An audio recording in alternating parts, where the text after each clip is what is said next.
Hello and welcome to the Shiny Bees podcast, a podcast for those who like their knitting, comedy and yarn in equally large measures. I'm your host Jo Millman and this is episode 53, Knitting Socks for Summer. I feel a need to laugh again with you, if that's alright. I need a drink, I need a friend. Hello everybody and welcome to the show. Today is Tuesday the 30th of June. How are you all? I hope you're all well since last time I spoke to you. Today is rather a toasty day in Scotland. It would seem that summer has indeed arrived, finally. And it's indeed so warm that I've thrown open the windows, the doors are open because you don't want me to kind of pass out halfway through recording this episode. So you may hear the odd dog bark or small child screaming or aircraft noise or seagulls perhaps, as the windows are fully open, and it's a little bit breezy, so you may hear a little bit of that as well, but I will take it that you'll enjoy the somewhat balmy weather along with me today. Thank you to everyone that's been in touch since the last episode, especially those of you that have sent messages for Her Britannic Majesty's attention. She did quite enjoy the yarn review that she did, I think, and she enjoyed listening to herself talking in the computer. Her words, not mine. And she'd like to do it again, so I'll see what other stuff I can drag out of there to try and prompt some sort of comedy review.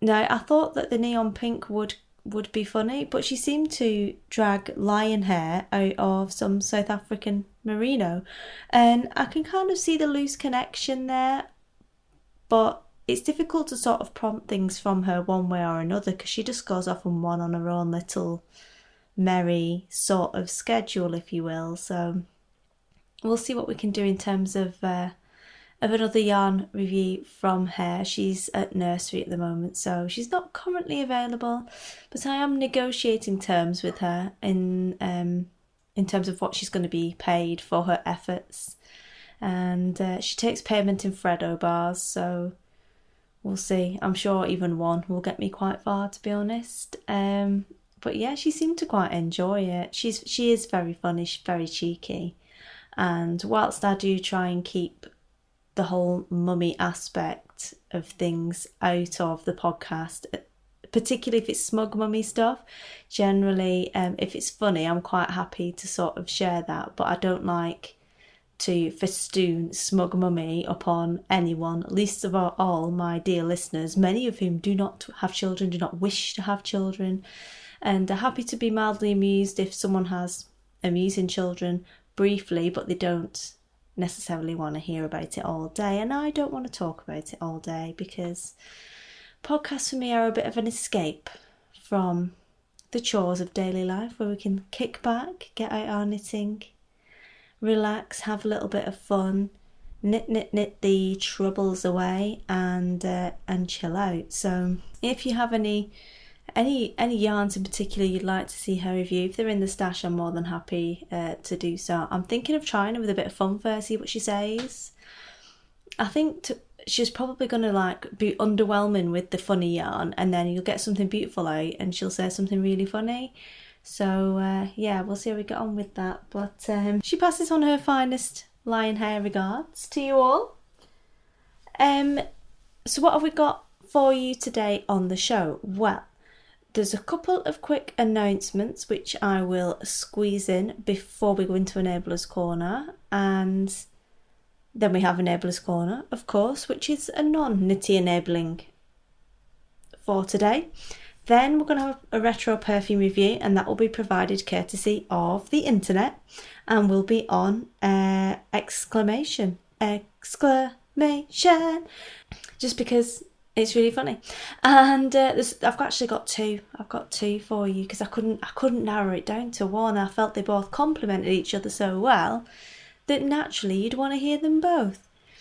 we love it. Love a bit of kitsch on the podcast. Love a bit of a trip down memory lane. After that, I welcome back lovely Clare, who seems to be getting more and more giddy as the episodes go on, and we just encourage each other. I don't think it really helps at all. She's going to be back with us talking about how you can keep your sock knitting going in summer.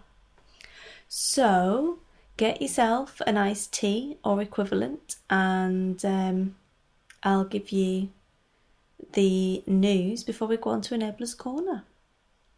So a couple of very, very quick bulletin points for you. Number one, Amy from Knitspin Cake has been recording, and she's recorded another episode, and it's up on the internet, and you can listen to it.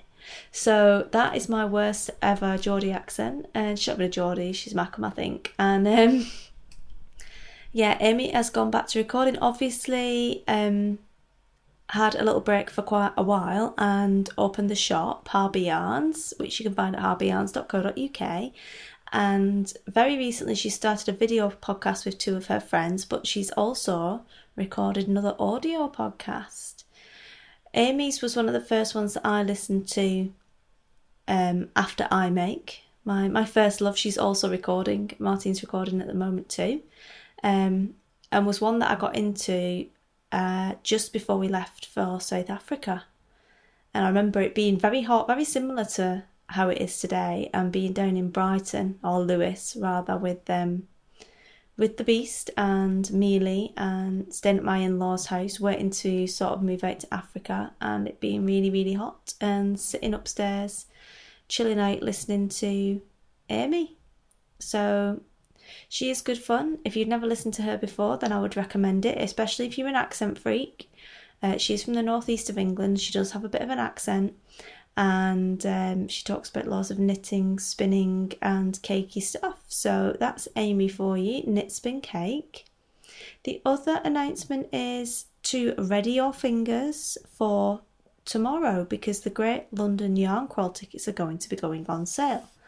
I am going. I haven't still narrowed down which route I would like to go on, but I'll give that some thought. I might just volunteer with P-Hop, and then I get to see everyone in the marketplace instead. Because London frightens me ever so slightly, I think I wouldn't look out of place walking around with a flat cap and a whippet on. I'm one of those people that gets really upset by this whole you have to stand on the right hand side of the escalator thing, and everyone's always rushing and they're all a bit kind of like aggro. I don't really have a lot of time for that, particularly not because they're undertaking. We overtake in England, in the UK, we overtake on the right.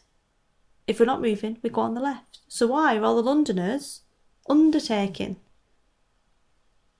There you go. One of life's little mysteries for you there. Probably because London is an actual other country. And they don't put gravy on the chips, which is a bit weird. I'm always suspicious of people who don't eat chips with gravy. Nah, not convinced. But I will be going, and I'll be kept in the heaving bosom of my Londonite friends. So I should be fairly safe. I'm not going to get... I always think I'm going to get blown up on the tube. I know it's a massive kind of like stereotype, but I do. I feel really like I'm either going to get mugged or blown up the entire time. And I'm sure I'm just stereotyping the entire of London there, but that is the truth. I spit the truth, brah. So I will be going along to that. So let me know if you are going. A few people already have been in touch and said that they're going to be there, and it'd be delightful to have a natter with you, especially if we've not met in real life before, if we've only chatted on the internet or what have you, or if we've never even chatted on the internet. Come and say hello. I am very friendly, and anything for a natter. I love a good natter. I'll be rooting around in your bag, seeing what you've been buying and all sorts. So yeah, all good. So they go on sale tomorrow at yarninthecity.com. So we'll go on to Enabler's Corner.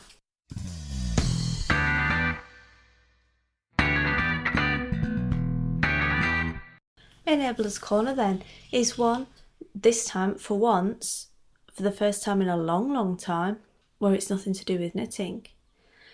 I've recently discovered Periscope, which is a online social media video streaming network, which is owned by Twitter, and essentially people all over the world are taking videos, they're live streaming videos, and you can just go and watch them.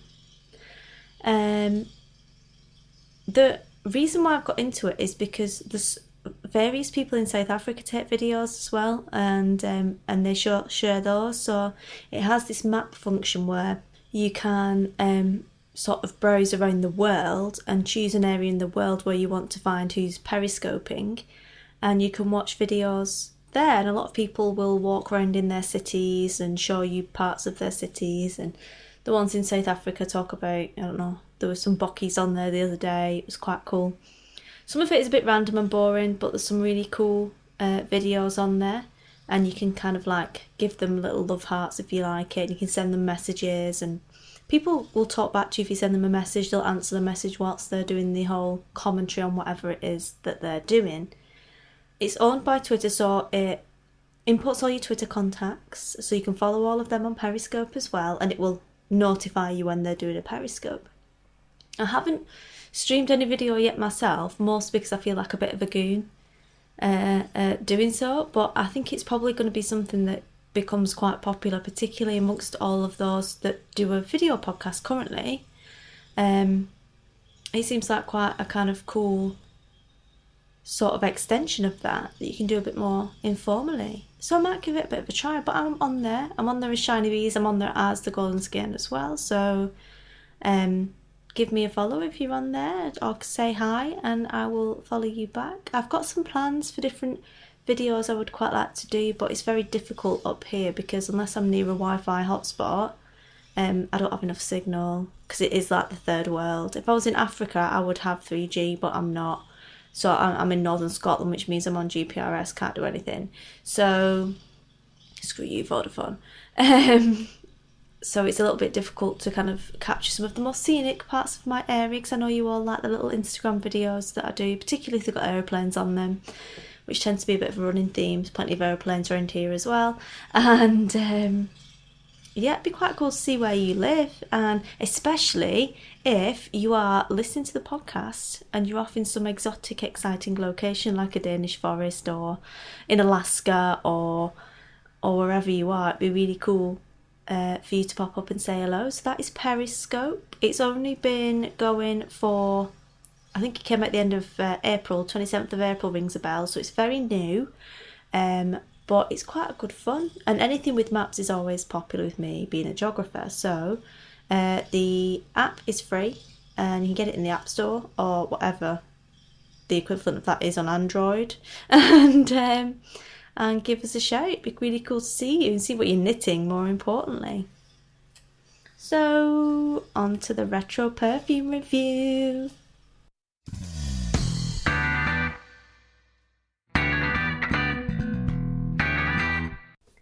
So as promised, I have another retro perfume review for you, and this is another Coty classic. This is Exclamation by Coty, which is a floral fragrance for women. Exclamation was launched in 1988. The nose behind this fragrance is Sophia Grossman. Top notes are apricot, green notes, peach and bergamot.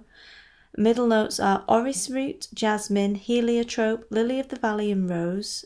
Base notes are sandalwood, amber, cinnamon, musk, vanilla and cedar. And once again, I've read all the reviews on your behalf, just so you don't have to, and picked out a couple of classics that I thought you might enjoy. Now again, this website, as last time, has rated the people involved with a number of balloons, and T4X3 has a whole bunch of them, like again, a bit like Up, and this is what she's got to say about it. In my last review of Exclamation, I said I would certainly not buy a bottle. Seems I can't be trusted in this regard. I like her already.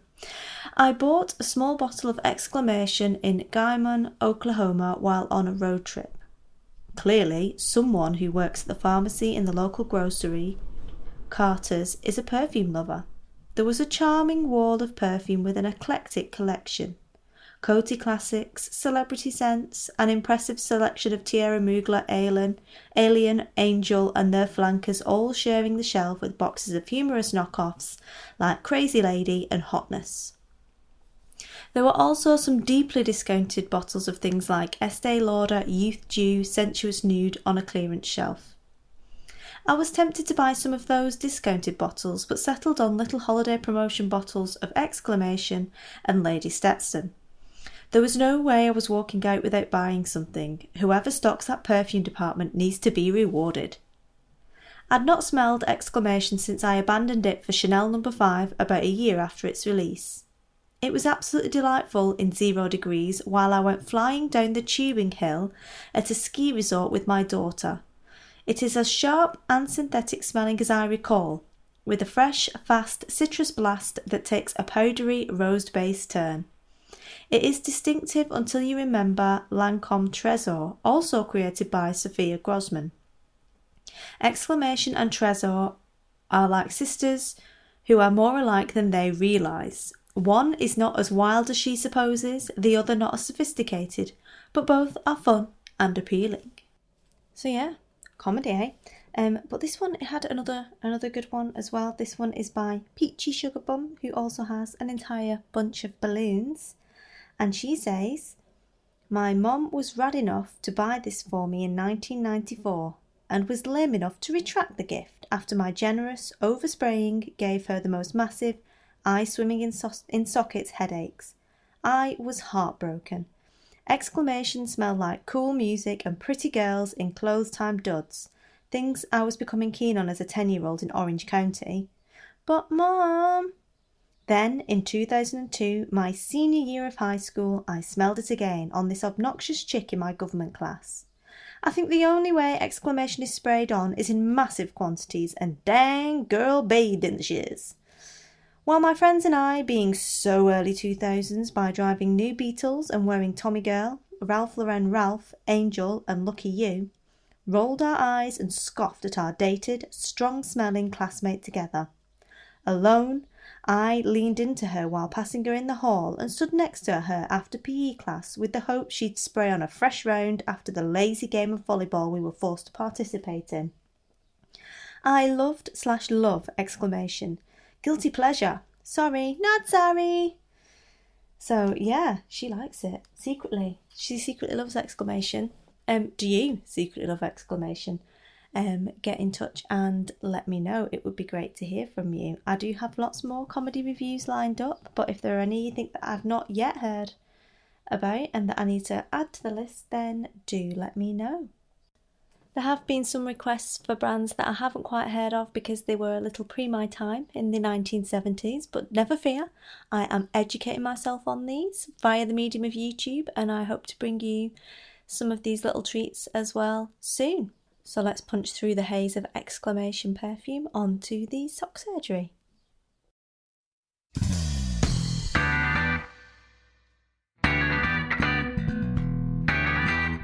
Okay, so I'm joined again by Claire, and this week it's going to be somewhat of a summer sock palooza, following on from our summer yarns and summer patterns features a couple of weeks ago. So welcome back to the show, Claire. Hello. How are you in summery Scotland? It's not that summery, to be honest, mate, but apparently summer's coming next week, so they keep telling me. How are you? I'm good. It's quite summery down here. I just got to rub that in. There's got to be some kind of benefit to moving down here to the weird burbland. And it's pretty warm in suburban southern England. So, yeah, I'm quite happy. Don't like it down south. Not enough whippets and flat caps. But we do have summer down here. Whatever. I'm not used to summer. Smog. And big posh boats on the Thames, you know. It's rocking out. Yeah, it's hardly the Leeds-Liverpool Canal, is it? Any dead dogs at all? Shopping trolleys? Cars, perhaps? Oh, I was thinking dead dogs. No. It's a thing. Not in the Thames Valley, my darling. Not in the Thames Valley. Not in Windsor. The Queen wouldn't have dead dogs in her river. Anyway, we've sort of moved sideways on this one. Right. Yes, socks. So I thought we'd talk about summer socks, because while people might think that socks are just for winter, in my opinion, hand-knit socks are for all year round. Even when it's much warmer, you can still wear hand-knit socks. I suppose it depends what your temperature threshold is or where you live. But I thought we'd just chat a little bit about some summery yarns that I'm trying out, some summery patterns, and why I think socks are perfect for summer. So I recently wrote a piece about Noro Teo, if I pronounced that correctly. Probably not. This is probably why I spend most of my time writing and not speaking on podcasts, because I can't pronounce things. Which is a really interesting Noro yarn consisting of wool, cotton and silk. I will be honest, I think Noro yarns are quite Marmite. I love Marmite. Joe hates Marmite. Some people love Noro. Some people don't love it so much. I think this is definitely one of those yarns, but I thought I'd mention it because I'm currently knitting a pair of socks. I don't know, are you a Noro fan, Joe? I like the colours, but I don't like how it is quite slubby and thick and thin. It hurts my aura a little bit. Right, don't knit with this. It won't be good for you. I really like it though. It is thick and thin.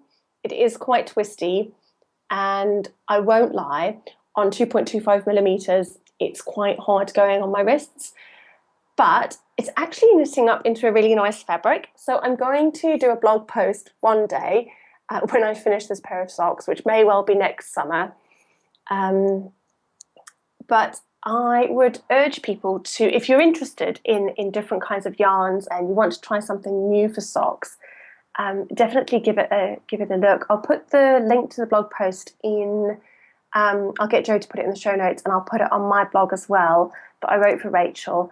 And it's got quite a few different examples of socks that people have knitted. So I thought that'd be quite interesting to talk about, because obviously the cotton will make it much cooler, but the wool will still give it the elasticity that you need, because I know people say you can knit socks out of cotton, but I'm not convinced that they would stay on your feet as you'd want them to. Maybe someone can dispel that for me, but I'm not convinced.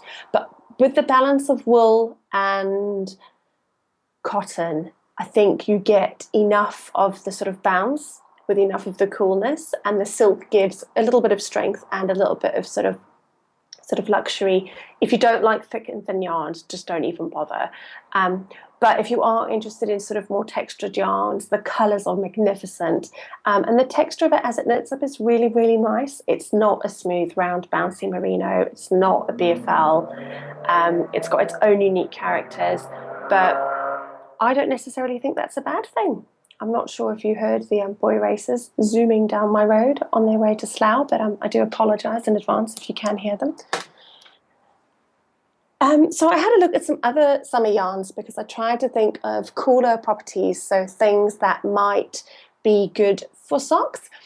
Just a word of warning, if you do start mixing things in with your wool, you are going to run into sort of elasticity issues, because wool tends to be the best option, or natural fibres tends to be the best option for socks.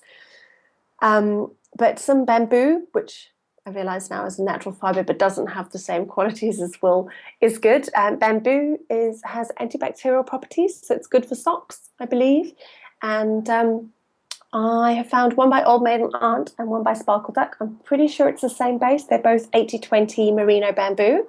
Both of them have amazing colourways, and I think it would make a really interesting sock yarn. I'm pretty sure Jo may be able to tell me with her other hat on here that was the same yarn we had in the trial club. For the Golden Skein, it wasn't Sparkle Duck, it was For the Love of Yarn, but it was an 80/20. An 80/20 bamboo. So it does have quite a lot of drape, so you'd need to be careful what kind of tension you knit it at and what kind of pattern you choose. But I definitely think it would make a sort of a cooler, smoother, summery sock yarn if you are looking for something that isn't woolly and sock yarn. Someone did knit a pair of socks out of it, so I will see if I can find the project, because she might have some project notes. There we go. And if she doesn't, we might ask her for some project notes. We might indeed. Fab. So that's my sort of take on different yarns, but to be honest, I think you can wear woolly socks in summer. I know a lot of people probably think I'm mad, and I realise that my temperature threshold is slightly different to some people's, but I definitely think wool is a lovely, breathable, keep you warm, keep you cool kind of fabric. So keep knitting socks, and autumn is around the corner, guys. I hate to be a pessimist, but this is the UK. And by the time you finish your socks, it'll probably be cold. So keep knitting socks. Again, I've digressed. But You are hilarious. I'm very tired. It's been a very long day. I do even have notes today, really comprehensive notes, but I don't seem to be following them at all, so I apologise. So I thought another thing I'd talk about, instead of changing up the yarn, is you can change up the pattern. So instead of doing heavy textured cabley socks, if you're looking for something a little fun, sort of a little funner, a little more fun, a little more fun, there's some really cool lace socks out there. So I picked a couple that I really liked. One is, I tried really hard not to pick a Cookie A sock. I tried really, really hard, but I just can't do it. So I love her. I picked a freebie. I picked Monkey Socks because it's free. It's a knitty pattern. There is an extended sizes version that Cookie A does as well, and it comes in a book. So it's a really, really lovely pattern. It's a really easy lace repeat, and I think it works with a lot of different yarns. Great sort of interesting summer knit. I know a lot of people are busy in the summer and on the go, so I think it would be a great travel project. My only word of caution on that is I really don't like the stocking stitch heel. I've spoken about this before. If I was, and I have knitted them, and I did knit a stocking stitch heel, and if I would knit them again, I would knit them with a slip stitch heel because I think they're quite baggy with a stocking stitch heel. But that's me. If you want to knit the pattern as written, it's a very good pattern.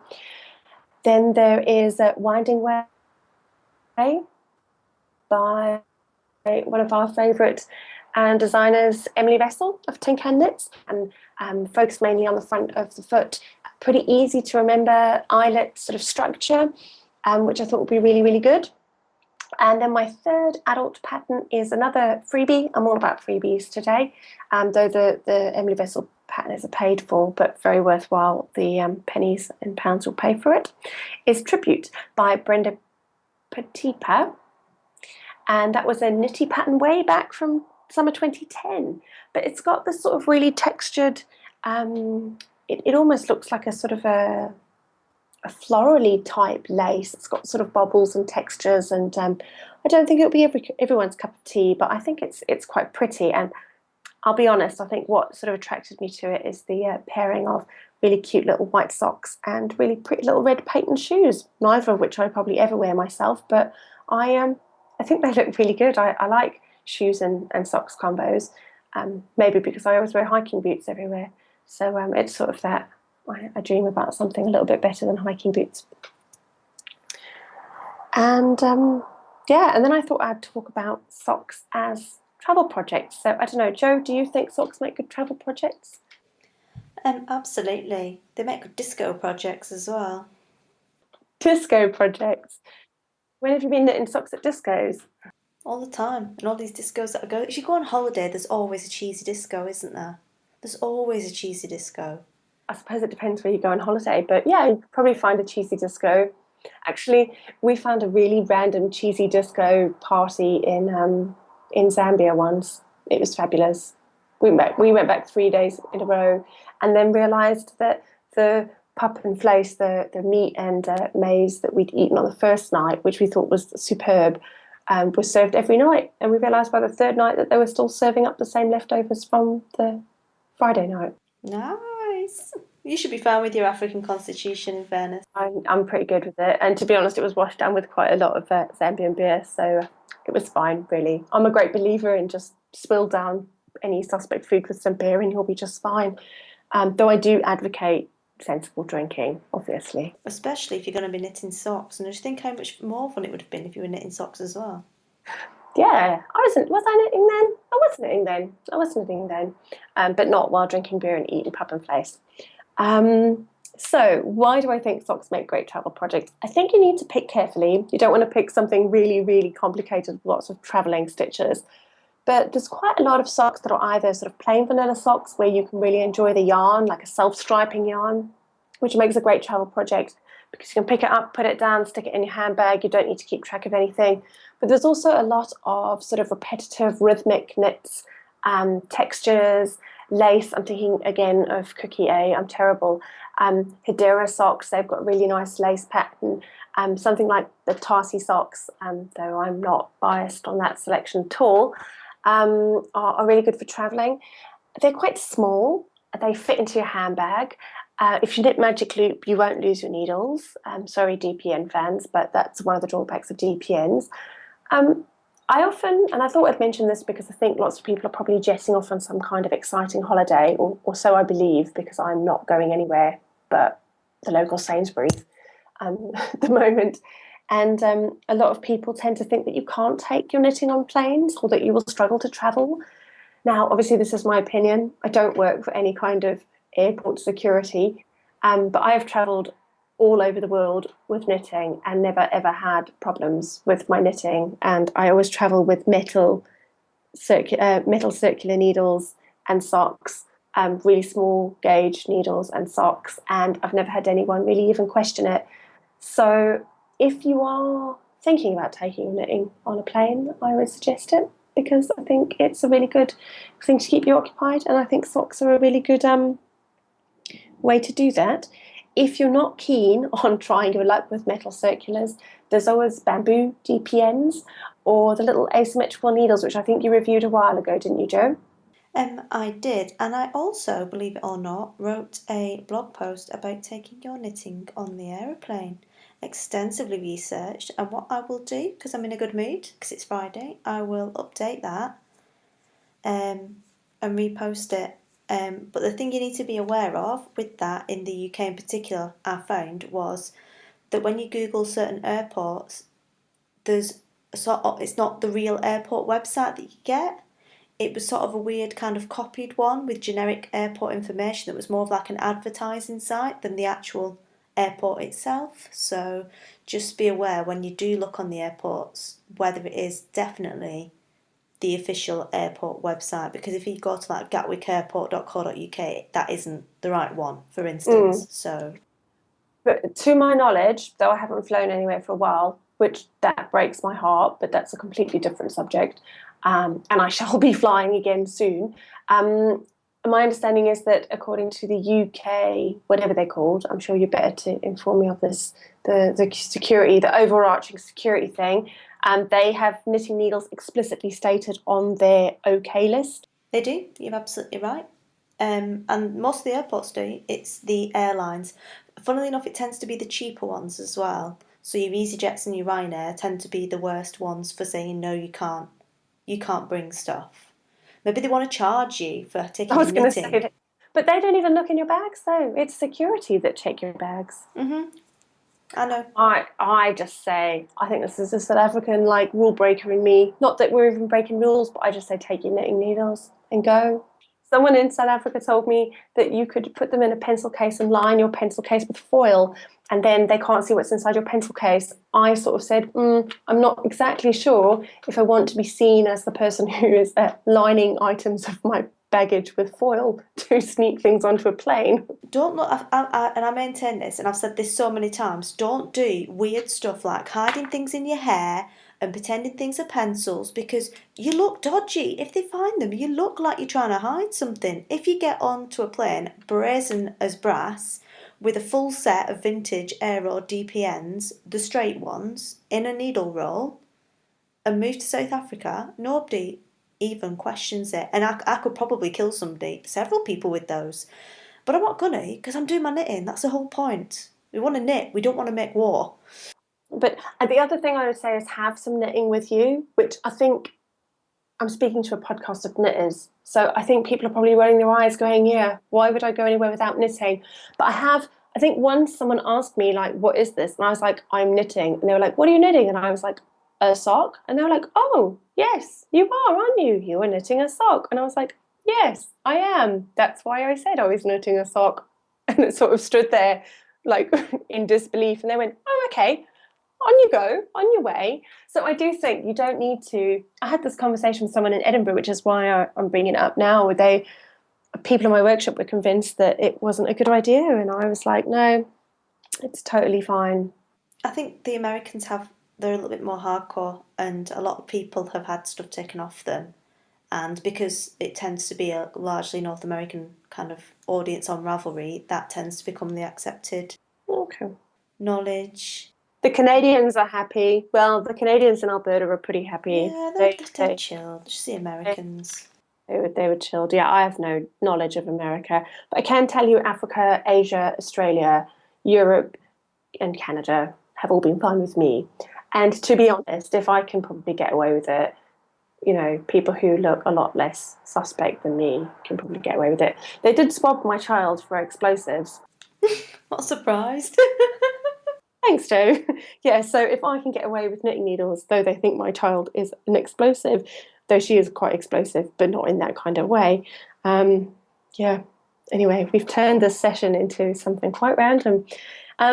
So just to end this, if anyone's still listening to our random ramblings of socks on a Friday night, is I thought everyone loves a good knit along. I love a good knit along, though I'm terrible at actually knitting along with the good knit along, mainly because I haven't quite worked out that there are only 24 hours in the day and 7 days in the week. So I'm currently residing in the Hotel of the Overly Committed. But if you're not in the Hotel of the Overly Committed, alongside Joe and myself and probably a few others, you might be interested in some really good sock-alongs I've found. So there's 15 socks in 15. There's the Sock Knitters Anonymous Sock Down, which always looks like good fun. And then Coop Knits is having her Summer of Socks. I recently saw Coop Knits chat at the Muse Connection, which was very interesting. She had some really wise words of wisdom, like buy more needles. I a bit love her. I was just like, I a bit love this lady now. I liked her purple hair, but... That's basically what the premise of her talk was, which was fantastic. It was just like, buy more needles. No talking of cold sheeping, no talking of organising stash or finishing whips or all this ridiculous nonsense. She just said, buy more needles, guys. Just buy more needles. That will solve all your problems. So I would urge you, in the style of Coop Knits, to buy more needles, cast on some socks, join a knit along, take your socks on a plane, go on holiday, try out some summer yarns, maybe add some lace in, and there you go. Knit socks for summer. Oh, and I'm having a summer sock sale. That was the last note. I looked down, I was like, oh, wait, yes. I'm having a summer sock sale. So if you want to buy more needles and cast on, you can't cast on my socks for Coop Knits because I don't think she'll like that. And she has some really, really good sock patterns. Are interested in running a summer sock sale all summer long. All my socks are 20% off. The information's on my blog. Amazing. Knit socks for summer. I'm going to make a poster. Knit socks for summer. I might even make it into a tattoo. Knit socks for summer. A project bag, I think. Maybe you could have a cheeky little project bag, pattern and yarn combo. My mum would like you. I'm like, I'm going to get a tattoo saying knit socks. You were like, project bag, Claire.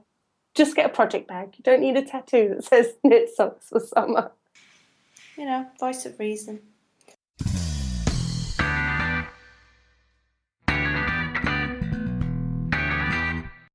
So I'm afraid that's all we've got time for this week. I hope you've enjoyed the show and picked up some tips on summer socks, as well as some finer tasting notes on Exclamation, the perfume. And all that remains for me to say is have a great week, happy crafting, and speak to you all again soon. Bye!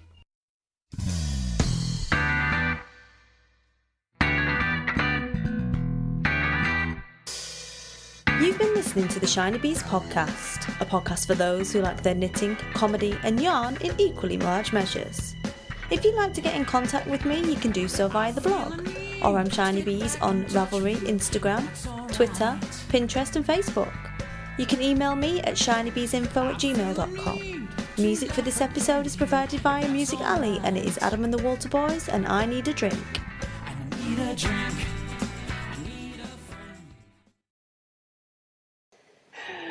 Oh, I'm sorry. That was really bad. It's funny. It's my podcast and I do this all the time. Do you know anyone else who's doing retro perfume reviews in a knitting podcast? Oh. You never know what you're going to get. I had my 4-year-old review yarn on the last one. It's pretty good. It feels like lion's hair, apparently. Nurturing Fibres feels like lion's hair. Not that she's ever touched a lion. to I'd my hope not. knowledge. That's probably quite dangerous. Yeah, it's all good. It's all good, mate. Anyway, random, but I thought I had a question for you.